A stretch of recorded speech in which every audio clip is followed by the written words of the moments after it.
Assalamualaikum warahmatullahi wabarakatuh. Saudara-saudara saya di mana saja berada, sebangsa dan setanah air yang saya hormati dan saya cintai. Kalau saudara kemarin-kemarin masih percaya orang-orang yang mengaku sebagai Habib, maka setidaknya setelah saudara-saudara mengikuti perkembangan dan mengikuti video saya, saudara akan bertanya-tanya, terus bertanya-tanya dan menunggu-nunggu berita selanjutnya. Ternyata sampai saat ini para habaib yang tergabung dalam Robitah Alawiyah tidak bisa membuktikan bahwa mereka punya silsilah yang nyambung sampai kepada Rasulullah SAW karena terbukti 6 abad terputus, tidak ada catatan. Maka dengan kenyataan tersebut, keraguan kita menjadi sangat nyata dan semakin besar. Apalagi kalau saudara-saudara tahu tentang sejarah kehadiran orang-orang Yaman ke Indonesia, di mana mereka dihadirkan oleh Belanda untuk meredam ulama, kiai, dan santri yang memberontak kepada pemerintahan Belanda. Kehadiran mereka dimanfaatkan, digunakan untuk meredam pribumi warga negara Nusantara yang tidak ingin dijajah oleh Belanda. Nah, karena mayoritas penduduk negeri ini, Nusantara ini beragama Islam, maka orang-orang yang didatangkan dari Yaman itu disulap menjadi habaib, mengaku punya keturunan, punya nasab sampai kepada Rasulullah Shallallahu Alaihi Wasallam.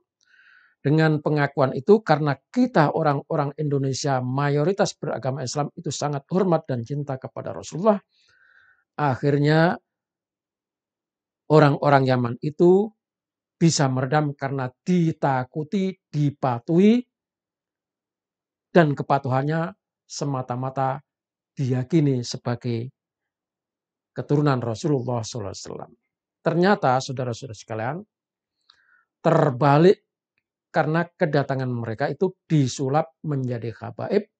Bisa saja di sana mereka itu adalah orang-orang biasa atau bahkan orang-orang yang tidak punya keilmuan sama sekali. Nah, kalau saudara-saudara melihat video berikut ini, apa yang dikatakan oleh Gus Islah Bahrawi, maka saudara akan semakin yakin bahwa keturunan Yaman yang mengaku sebagai habaib itu adalah palsu.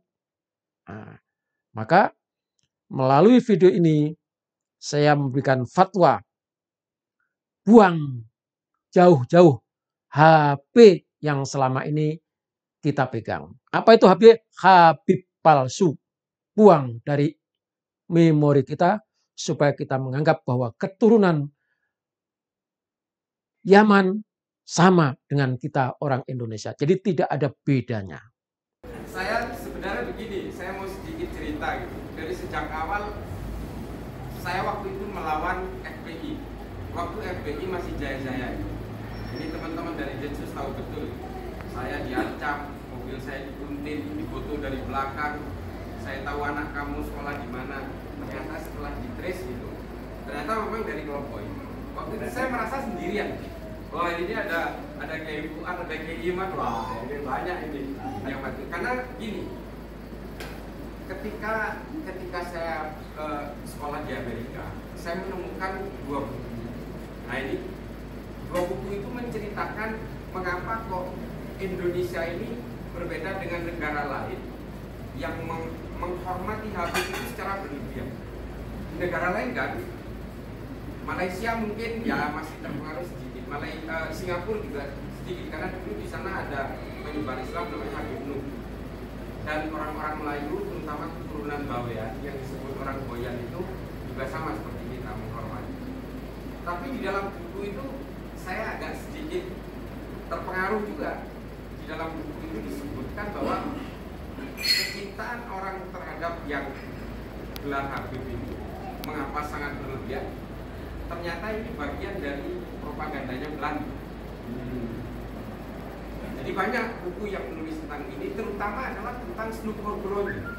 Ini adalah satu sosok yang ditulis oleh seorang ahli sejarah dari Libanon namanya Philip Hitti.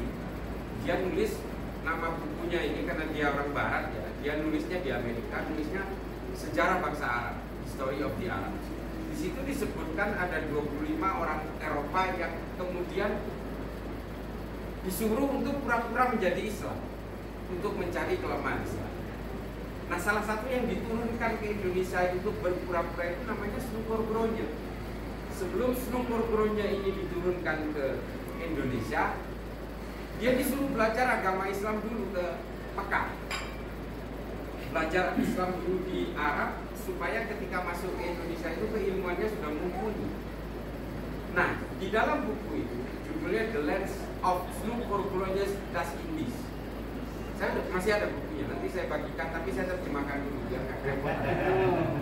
Nah, di situ dijelaskan temuan Snouckhorbrouwer di Arab itu ternyata itu memang orang Indonesia yang sekolah di Mekah atau di Madinah atau di Jeddah. Ketika itu di Jeddah itu ada salah satu sekolah agama yang sangat masyhur itu yang sekarang sudah tidak ada. Karena dulu di situ mengajarkan tentang Ahlus Sunnah wal Jamaah. Sejak Wahabi berkuasa, sekolah itu Jeddah. Nah, di situ diterangkan bahwa orang-orang Indonesia itu kalau ketemu orang Arab itu hampir mencium kakinya, kata Snouckhorbrouwer. Dan sepintar apapun orang Indonesia kepada orang Arab yang bodoh pun dia tetap mencium kakinya. Itu tulisan Snouckhorbrouwer. Salah satunya disebut dua orang pintar dari Indonesia itu adalah Zainuddin yang berasal dari Sumbawa. Ini di dalam bukunya Snouckhorbrouwer. Dan yang satu lagi adalah Abu Bakar Jayadiningrat. Ini dua orang pintar dari Indonesia yang tetap mencium kakinya orang Arab. Bahkan di situ kata Snouckhorbrouwer, meskipun dia ini orang Arab yang tidak jelas asal usulnya, pun orang Indonesia itu tetap mencium kakinya, kurang lebih seperti itu. Nah, inilah kemudian yang dipresentasikan oleh Snouckhorbrouwer yang ketika kembali ke Belanda di hadapan ratu dan di seluruh stakeholder penjajah waktu itu, termasuk VOC juga.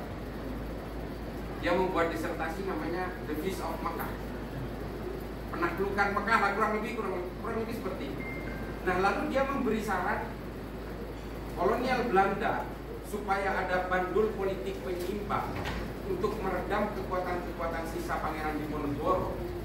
Ini harus mendatangkan orang-orang Arab dari Gujarat dan Hadramut yang kemudian ketika di Indonesia itu harus disulap bahwa mereka ini habaib, durian yang nanti.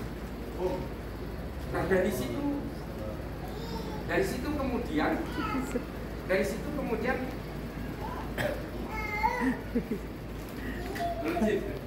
ini Kiai Yusuf Mubarak.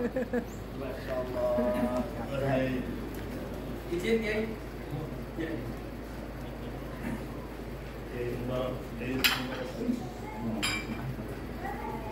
Bendoin. Saya harus salaman dulu.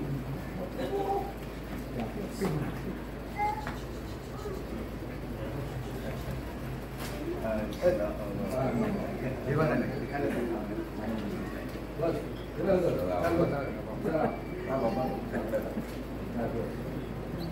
Mantul Abu ya, mirip kayak Abu ya. Sehat, alhamdulillah. Ayo boleh Kiai. Mbak, Abang Yusuf. Ini ada Mbak Mujib.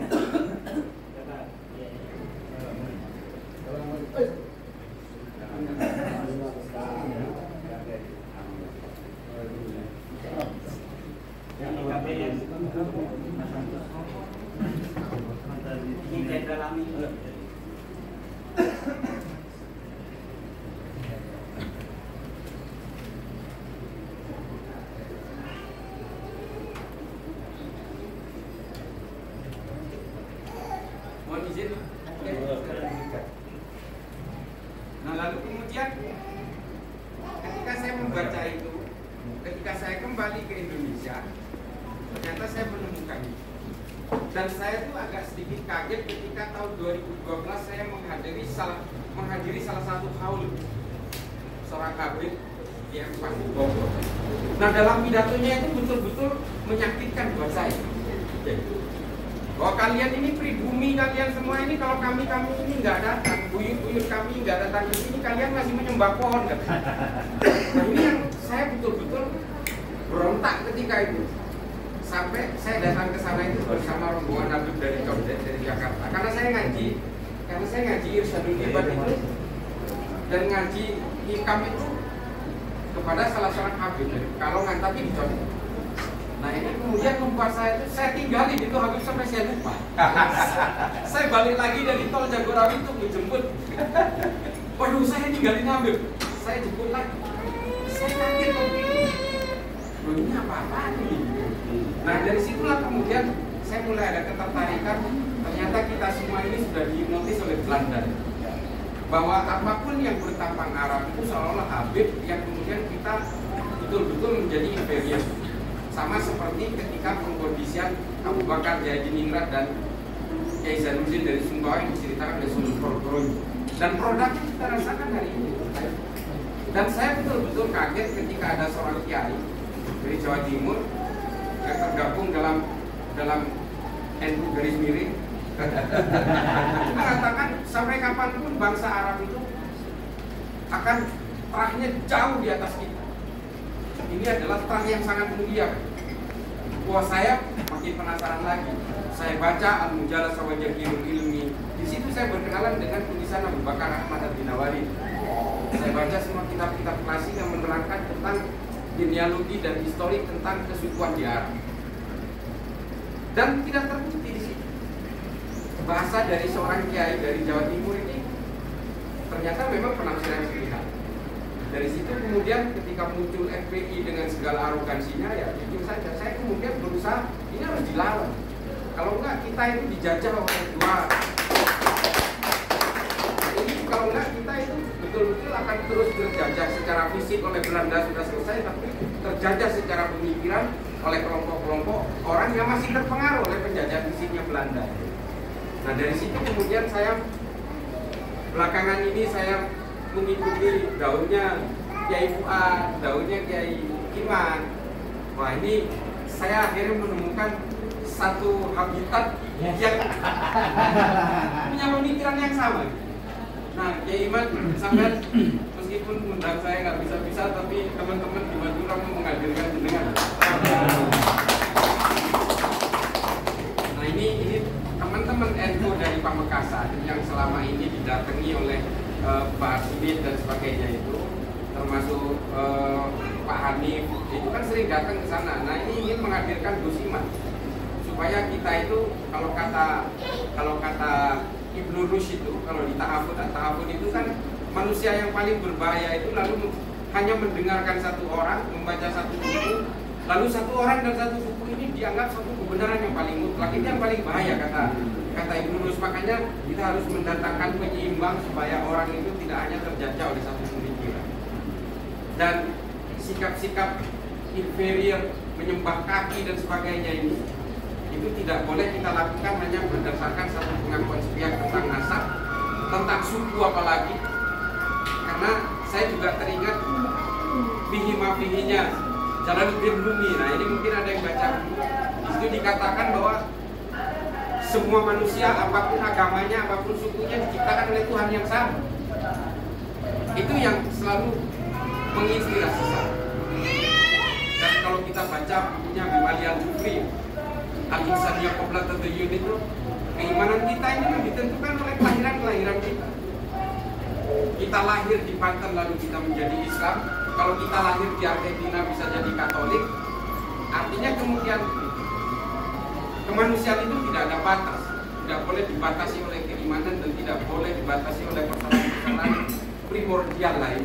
Kalau saya itu, dan Gus Iman ketika saya lihat videonya ini, wah, ini saya pernah ketemu ini. Biasa musuh akrab setelah saya musuh akrab jadi, wah, saya pernah ketemu, saya cari nomor kontak, oh, saya punya. Aduh, alhamdulillah. Pernah berjejer. Pernah berjejer. Pernah jadi pembicara parlemen. Iya, cuma karena saya belum kenal waktu itu pamor saya lebih kan. Ampun ya. Nah ini teman-teman di Madura mau menghadirkan kiai. Nanti kita kontak ini. Ada beberapa, kalau nggak salah ada berapa titik di Pamekasan. Kebetulan saya ada darah Wes. Iya. termasuk Abah Yusufnya ada darah Ya, alhamdulillah. Tapi Sesama Madura ya. Tapi kalau saya karena minum itu Iya, iya. dari Abdullah itu. Dia pinter katanya, kata bapak saya. Ternyata ya segini-segini aja. Jenius. Masih santrinya jenengan. Terima kasih, itu aja yang mungkin saya ceritakan. Nanti ini apa namanya buku dari yang menerangkan tentang yang saya ceritakan tadi. Itu nanti saya terjemahkan dulu, nanti saya kasihkan aja 11 halaman. Inggrisnya. Kalau di Indonesia kan biasanya jadi 22 halaman. Karena bahasa Indonesia itu agak rumit, menerangkan satu benda itu bisa bermacam-macam maknanya. Jadi saya kira itu saja. Wallahul muwaffiq ila aqwamit thoriq. Assalamualaikum warahmatullahi taala wabarakatuh.